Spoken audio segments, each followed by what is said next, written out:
नमस्ते, म विदिशा वर्कसलबाट पोल्यान्डबाट हाम्रोमा चाहिँ अर्जेन्ट डिमान्ड आएको छ फ्लावर फ्याक्ट्री र मिट फ्याक्ट्रीको लागि। स्यालेरी पनि एकदम राम्रो र काम पनि छिटो भइरहेछ। यदि हजुर जान इन्ट्रेस्टेड हुनुहुन्छ भने हामीलाई सम्पर्क गर्न सक्नुहुन्छ। हाम्रो अफिस चाहिँ अबुधाबीमा रहेछ। हस्त धन्यवाद। हेलो एवरीवन, मैं नुसरत बक्सोल से।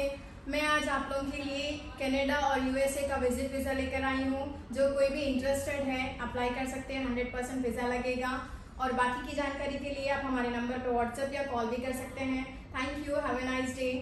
नमस्ते, म विदिशा वर्कसलबाट हजुरहरूलाई भनेको थियौँ हाम्रोबाट फटाफट काम भइरहेको छ।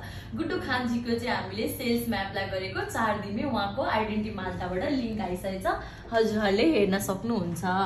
यदि हजुर सेल्सम्यानमै जान इन्ट्रेस्टेड हुनुहुन्छ भने पनि अहिले पनि रिसेन्टली भ्याकेन्सी छ। हाम्रो अफिस चाहिँ अबुधाबीमा रहेको छ। हस्त धन्यवाद। नमस्ते, म सानिया ओसुलबाट। मैले हजुरहरूलाई भनेको नै थिएँ हाम्रोबाट फटाफट काम भइसकेको छ। हामीले चाहिँ तुलसा देवकोटा सिस्टरको क्लिनरमा माल्टामा एप्लाई गरेका थियौँ। उहाँको चाहिँ आइडेन्टिटी माल्टाबाट सिङ्गल पर्मिटको 4 दिनभित्रमै लिङ्क आइसकेको छ। हजुरहरूले पनि हेर्न सक्नुहुन्छ। हजुरहरू यदि कोही युरोप कन्ट्री जानको लागि इन्ट्रेस्टेड हुनुहुन्छ भने हामीलाई सम्पर्क गर्न सक्नुहुनेछ। हाम्रो अफिस चाहिँ अबुधाबीमा रहेको छ। धन्यवाद।